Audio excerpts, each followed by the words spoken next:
Hello, welcome. Thank you for joining us on this edition of News 2. I'm Sandra Gumansing, topping our newscast. Not much is expected to change in the unofficial primary election results posted by the election system. Yet election officials say they are still making an effort to make sure all stages of the process are open and transparent. That includes a possible change in precinct reporting. News2's April Knight has details. Tuesday was the last day for accepting absentee ballots, and at 4 p.m., election officials began counting the last votes for the primary elections. Now on to certification. We have a joint board meeting on Monday to basically review the territorial results, certify the district results. The supervisor certifies the at-large results. Among the things to be clarified is the implementation of a recently passed law getting rid of district election boards and forming one unified board. In the 2016 elections, voters are still choosing their district election board members. We may have to ask the courts to explain how that's supposed to work or whether or not they can occur, because in fact they've been elected to a district board. In the interest of transparency, Joint Election Board Chairman Arturo Watlington is also proposing an addition to the categories of precinct reporting to make sure that they account for all the votes that were cast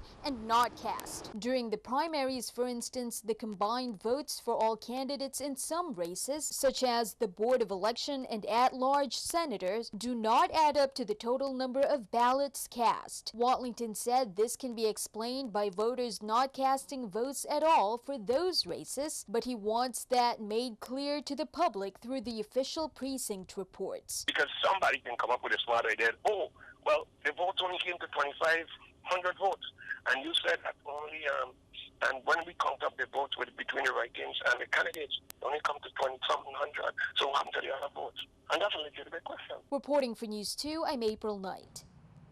The casting of lots, meanwhile, for the general elections is scheduled for August 23rd at the election offices in both districts.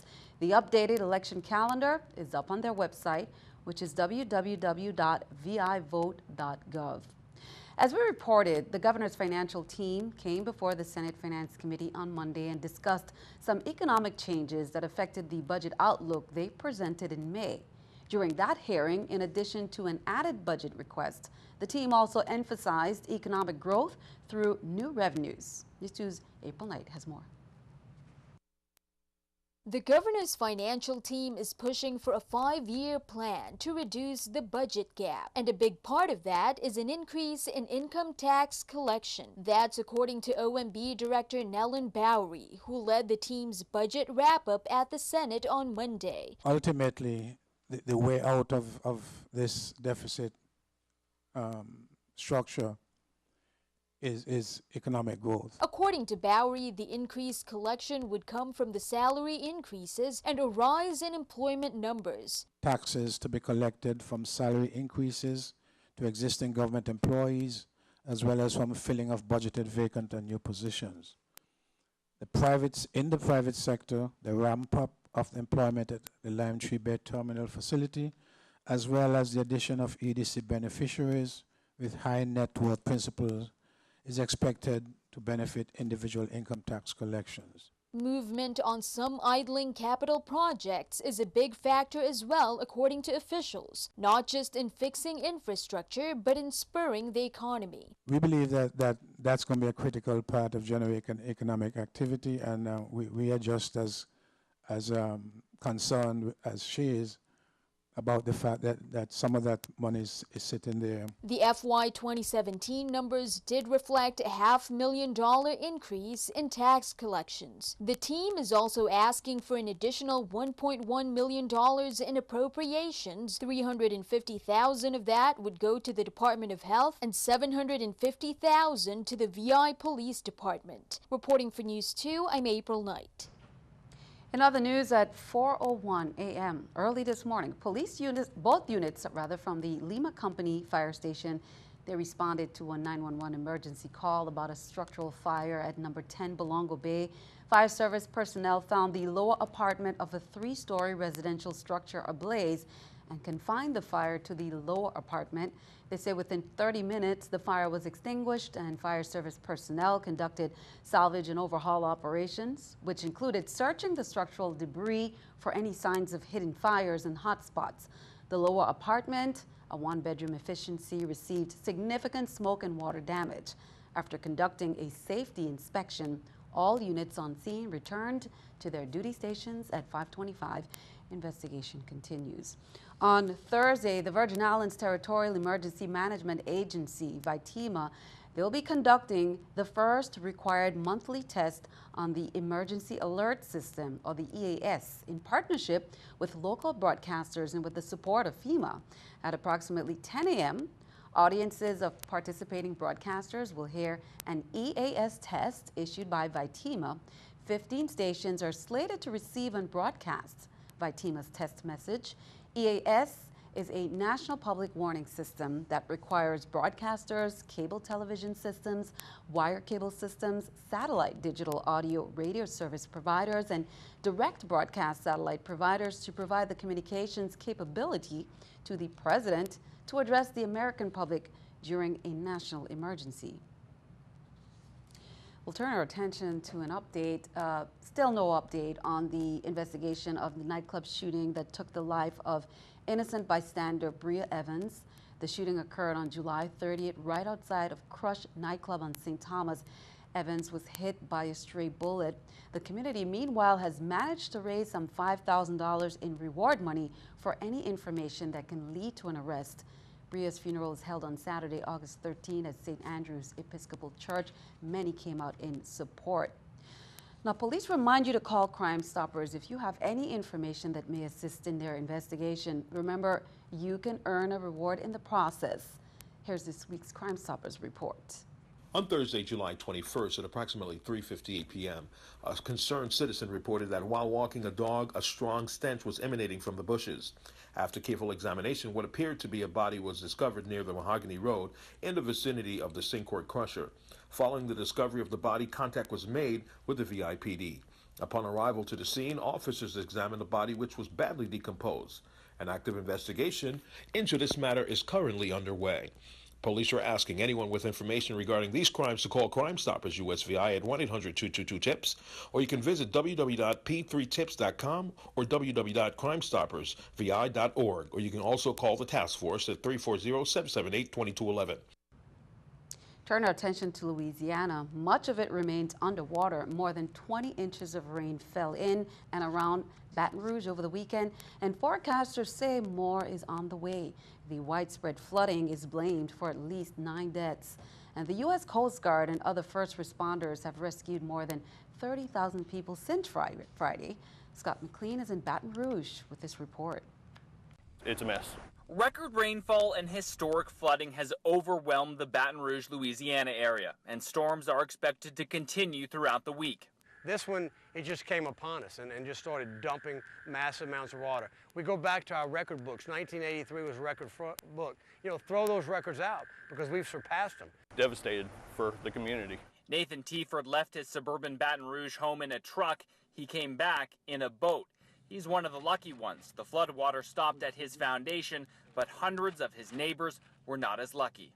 There's areas that they're not in a floodplain. They've never required flood insurance and never thought that something like this would happen because they were above elevation. Tens of thousands of people had to be rescued after rising floodwaters forced them from their homes. President Obama signed an emergency disaster declaration, and though the floodwater isn't gone yet, officials are already shifting their sights to the challenges that lie ahead. We have to go to every house now. Once the water recedes, all these homes that are completely covered with water, we've got to go to every single one of those and go inside of them and check for anybody that might be in those areas. As things dry out, progress is being made. Flooding has closed this road for days, but using this massive aqua dam, crews managed to hold back the water and get cars moving. It's very nice. A small step forward in what will be a long road to recovery. In Baton Rouge, I'm Scott McLean. Well, keeping our eye on the economy, the more you love money, the more money you lose. A new study found nearly 60% of investors who score high on a love of money scale actually have bad financial outcomes, and that's according to State Street's Center for Applied Research. It surveyed 3,000 retail investors across the globe and found that money lovers are less likely to prioritize saving or contribute to their retirement plans.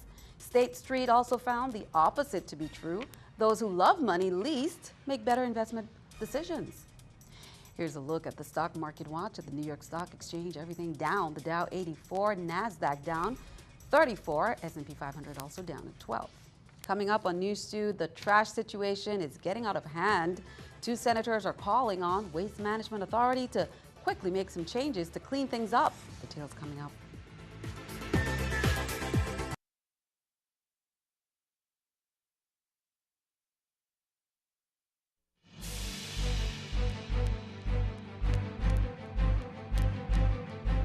Welcome back. The Department of Health has repaired that air conditioning unit. Services at the Charles Howard complex will resume tomorrow, Wednesday, August 17th. All staff are expected to report to work as usual. The cause of the malfunction of the AC unit was determined to be deterioration of the unit due to sea salt blasts. The department is working closely with the Property and Procurement Department to secure new air conditioning units for the Charles Howard complex. It was determined that the condition in the complex was not suitable for staff to remain. As a result, Commissioner of Health Michelle Davis suspended services on Monday and today, and a few days last week as well. The Virgin Islands Conservation Society, in association with the Smith Bay Community Action Foundation and Horsley Witten Group, will be hosting the second town hall meeting to collect stakeholder information and gain further understanding of flooding in the Smith Bay and Water Bay watershed. The project is funded in part through a Department of Planning and Natural Resources grant. Stakeholders are encouraged to attend to address the problems of excessive flooding, including but not limited to Smith Bay Road, Emerald Hill Road, and Merchant Market Road, which during major rain events becomes watercourses carrying water from upland areas to Smith Bay and Water Bay. Now, this meeting is on Wednesday, August 24th at 7 p.m. at the Sunray Lounge at the Smith Bay complex. Senator Jackson said the decision of Waste Management Authority to close the Bournefield garbage site was short-sighted and misguided. The selected garbage sites that are intended to serve residents from the West End has created a burden on those residents. He is therefore requesting that Waste Management Authority consider the temporary reopening of the Black Point Hill site until a suitable site is selected and prepare for West End residents. Meanwhile, Senator Jean Ford, chairman of the Committee on Education and Workforce Development, is also urging Waste Management Authority to rethink its placement of garbage bins on the western end of St. Thomas. Ford wrote last week to Stephen Aubain, the acting CEO of the authority, to suggest that the relocation of a bin site from Bournefield to Adelita Cancrine Junior High School negatively affects the residents of St. Thomas's West End, as well as the students of the school. He said the result of the move is that the residents of estates Bordeaux, Fortuna, Hope, Bon Esperance, etc., now have even fewer options for disposing of their trash, and the students, faculty, and staff of the Cancrine School will be inundated with trash, causing not only unpleasant smells but health hazards and the possibility of rodent and insect infestation.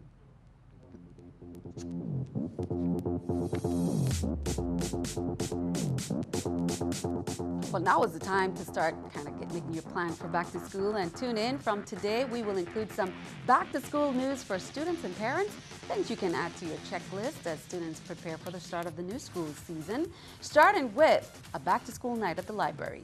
The VI Department of Education, in conjunction with DPNR, they're inviting students in grades kindergarten to 6 and their parents to the first back to school night at the library on Saturday from 3 to 8 on St. Thomas at the Turnbull Library, and then the Florence Library, the Florence Williams Library in Christiansted, St. Croix on August 27 also from 3 to 8. The free event is in support of the Governor's Reading Challenge. She said you can bring a blanket and just get comfortable. The challenge began on June 8th and concludes September 23rd. We'll continue with some other news. Lieutenant Governor Osbert Potter is headed to Rio to attend the 2016 Summer Olympic Games, and he's supporting our delegation of 7 athletes who travel to represent the VI. Potter will serve as head of state for the VI delegation and will be attending various events and the closing ceremonies, where he will march with the Virgin Islands delegation. He will depart on August 25th after that to attend the National Association of Insurance Commissioners summer meeting in San Diego, California. And that summer meeting will host insurance regulators from numerous states, the District of Columbia, and the 5 U.S. territories. Senate President Neville James will serve as acting lieutenant governor, and he returns on September 1st. And speaking of which, the Rio Olympics, here's an update from the Olympics and how they're doing. Virgin Islander Mohammed Halim represented the United States VI in the triple jump yesterday. He did not make the mark to advance to the next round. Yesterday, Eddie Lovett ran in the 110-meter for a wet track for a mark of 13.77 seconds and taking 29th out of 40 racers. Also, Thomas Bowers of St. Thomas and teammate Joe Morris, they took 16th and 11th place in the 49er class, staying in 19th place overall of one day of regular racing. Now, the medal round is on Thursday. We will keep you updated. Jamaicans gathered to watch and celebrate Usain Bolt's historic win in Rio 2016. Jamaicans gathered on the island to celebrate as he made history. He is the first sprinter ever to win the 100-meter dash in 3 straight Olympics. Now he's aiming for the same feat in the 200 and 4x100 relay in the next few days. Just amazing. Like his sense is out of this world. Yeah, words can't express it, especially since we know that this was his last Olympics. It was great to be here and see history made. Yeah. Incredible, truly humbling to be here and be present for this moment. It's a true honor to see him run. Do you think he's going to go on and do all 3 again?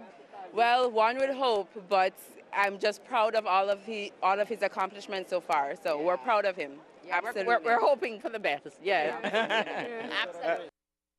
Monica Pugh, the unheralded Puerto Rican who has been tearing through the women's singles tournament, she became the first Olympic individual gold medalist in her country's history on Saturday. She beat number 2 seed Angelique Kerber in the final of the women's tennis final at the Olympic Tennis Center. Monica was born in San Juan, Puerto Rico. Her father is Cuban-American of Spanish origin, and her mother is Puerto Rican, also of Spanish descent. She is the 3rd Puerto Rican overall to compete for a gold medal at an individual sport. The 22-year-old discussed her triumph. It's just unbelievable. Coming into this week, I had no idea that I'd be here at this moment with the Olympic gold medal around my neck. You know, but as every match went on, I just saw it as more of a possibility, and I just started believing it.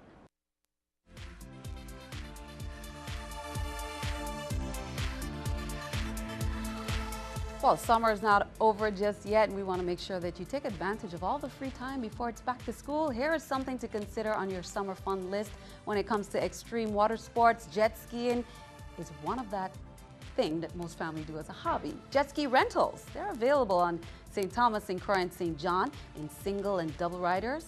Jet ski tours are available, and that includes stopping and snorkeling spots. Concerned about safety? Well, each company provides information. However, everyone is mandated to wear life jackets. There are lanyards that are placed around the wrist, attaching you to the handlebars of the watercraft. If you accidentally go overboard, the string or the lanyard attached to your wrist will be pulled out of the handlebar, switching off the engine. The handle of the jet ski is a button that sends an electrical signal to the engine's ignition, which starts the process of turning the motor. So make some plans. Be sure to stick around. Your News 2 AccuWeather forecast comes your way next.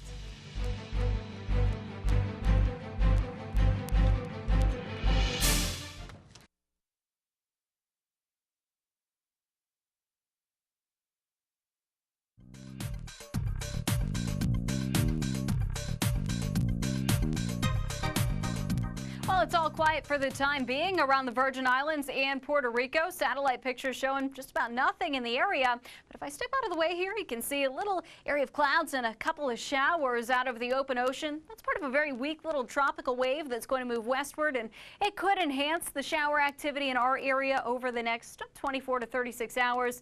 But I want to go to the wider view here and show you An area of clouds just starting to come into the frame. That's a much stronger tropical wave, and that actually has a decent potential to become an organized tropical system here in the next couple of days. Now again, it may take that long for it to develop at all if it's going to, but it is something worth monitoring here as we go through the end of the week. For tonight, nice and quiet. Nothing to worry about, just a few clouds. Temperatures will stay in the lower 80s. For tomorrow, temperatures seasonably warm, 91 degrees on St. John.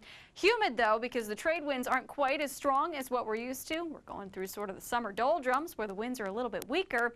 Muggy with sunshine on St. Thomas as well. Temperatures end up in the lower 90s, 91 your high in St. Croix. A lot of sunshine throughout the afternoon, maybe a spot shower, but as you saw there on the satellite picture, really not a lot of organized activity yet. Out on the water, the Atlantic side, waves are about 3 to 4 feet. The winds pretty typical out of the east at about 10 to 15 knots. Same scenario on the Caribbean side, although the swells are a little bit higher. A little disturbance passed by off to the south a couple of days ago. Here's a look at the extended forecast. Humid with sunshine on Wednesday. We'll watch for a stray shower on Thursday. Rain chances are going to go up just a little bit into this weekend. Again, we're going to have to keep an eye on that second wave of low pressure over the central Atlantic as it does move westward. Right now, it looks like it would stay mainly off to our north, but if it were to strengthen, it would at least churn up the waters on the Atlantic sides of our shores, so we'll be sure to keep you up to date on that one. Sandy, back to you. Thanks for that. Time for our News 2 weather picture there by Belinda Benjamin, 9 years of age, of Lockhart Elementary School, and it's partly cloudy for now and sunshine, as we can see Belinda included right there in her picture. Nice bright yellow sunshine and the puffy clouds. But keep the umbrella handy because in a couple days we may have some showers, which we always welcome, Belinda. Thank you for that. Send us your News 2 weather picture too. News 2, Innovative Business Center, 4611 Tutu Park, Suite 300, St. Thomas, VI 00802. And that is all for this edition of News 2. We'd like to thank you for joining us for all the latest. I'm Sandra Gumansing. We will see you next time.